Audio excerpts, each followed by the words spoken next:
अगर पृथ्वी पर ग्रेविटेशन है तो चांद पृथ्वी पर क्यों नहीं गिरता है? क्या आपको पता है कि पृथ्वी की गति प्रतिदिन स्लो होती जा रही है? ऐसे ही नॉलेज से भरपूर रोचक तथ्यों को जानने के लिए देखते रहें हमारे वीडियो को अंत तक। हेलो फ्रेंड्स, मेरा नाम है सत्या और इस वीडियो में हम आपको पृथ्वी से जुड़ी 5 बहुत ही इंटरेस्टिंग फैक्ट्स बताने जा रहे हैं। तो चलिए शुरू करते हैं।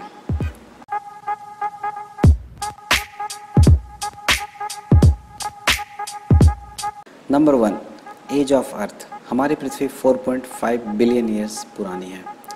अब आप पूछेंगे कि ये कैसे पता चला? तो किसी भी मटेरियल जैसे कि कोई चट्टान या कार्बन की एज कैलकुलेट करने की जो टेक्निक होती है उसे बोलते हैं रेडियोमेट्रिक डेटिंग। और साइंटिस्ट इस टेक्निक का इस्तेमाल करके किसी भी चीज़ की एज कैलकुलेट करते हैं। और अब तक धरती में जो सबसे पुरानी पत्थर मिली है उसकी एज है 4.5 बिलियन ईयर्स। तो इस प्रकार से धरती की एज का भी पता चलता है। Number 2, temperature of earth. पृथ्वी में अब तक की जो सबसे हाईएस्ट टेम्परेचर रिकॉर्ड की गई है वो है 136 डिग्री फ़ारेनहाइट। यह जिस जगह से रिकॉर्ड की गई है उसका नाम है लेबियान डेजर्ट। और पृथ्वी में जो सबसे मिनिमम टेम्परेचर रिकॉर्ड की गई है वो है -126 डिग्री फ़ारेनहाइट।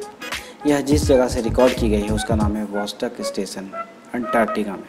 ब्रह्मांड का सबसे कम तापमान एक लैब में है जिसे एब्सोल्यूट जीरो नाम दिया गया है। ब्रह्मांड का सबसे कम तापमान -273.15 डिग्री सेल्सियस है। इसे हम ब्रह्मांड का सबसे कम तापमान कहते हैं। वैज्ञानिकों की माने तो ब्रह्मांड में इससे कम टेम्परेचर हो ही नहीं सकता है। इसे एब्सोल्यूट जीरो भी कहते हैं।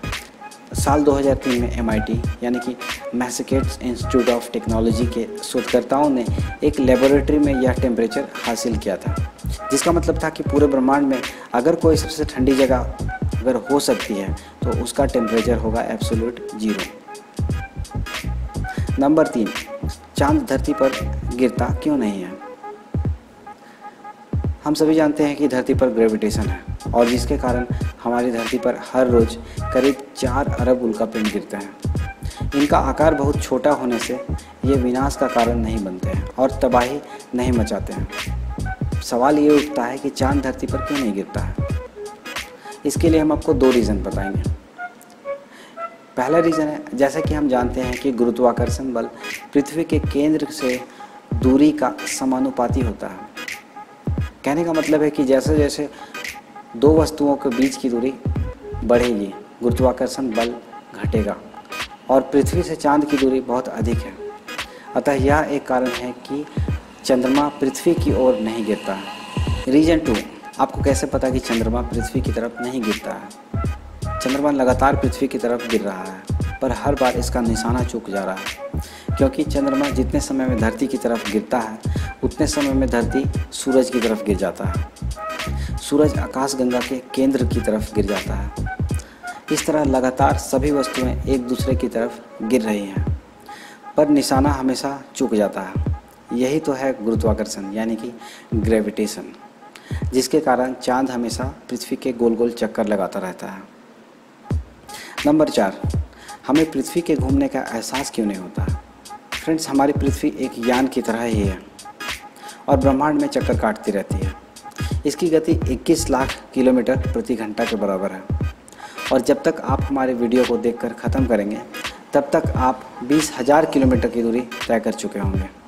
तो फिर हमें पृथ्वी की गति का पता क्यों नहीं चलता? क्योंकि हमारे चारों तरफ की सभी चीज़ें समान गति से हमारे साथ साथ घूम रही हैं। इस कारण हमें अंतर पता नहीं चल पाता है या यह कहें कि हम इसके आदी हो गए हैं। Number 5, the earth rotation is gradually slowing down. पृथ्वी का घूर्णन धीरे धीरे कम होता जा रहा है। नासा की माने तो पृथ्वी का रोटेशन हर 100 सालों में धीमा होता रहता है, जिसका मतलब है हमारे दिन ठीक 24 घंटे के नहीं होते हैं। पृथ्वी को एक रोटेशन में वास्तव में 24 घंटे और 2.5 मिलीसेकंड लगते हैं। देखा जाए तो ये 2.5 मिलीसेकंड कोई बड़ी बात नहीं लगती है, पर धरती अरबों सालों से इसी तरह घूम रही है। जब डायनासोर राज करते थे तब धरती पर एक दिन 23 घंटों का होता था। हो सकता है आने वाले सालों में पृथ्वी पर एक दिन 25 से 26 घंटे का हो। तो आज के लिए इतना ही फ्रेंड्स। अगर आपको वीडियो अच्छा लगा हो तो आप हमारे वीडियो को लाइक, कमेंट और शेयर ज़रूर करें। अगर पहली बार आए हैं तो आप हमारे चैनल को सब्सक्राइब करें। फ्रेंड्स, हमारा चैनल अभी नया है, प्लीज़ हमें सपोर्ट करें। हम इसी तरह से नॉलेज से भरपूर वीडियो आपके लिए लाते रहेंगे। धन्यवाद। जय हिंद।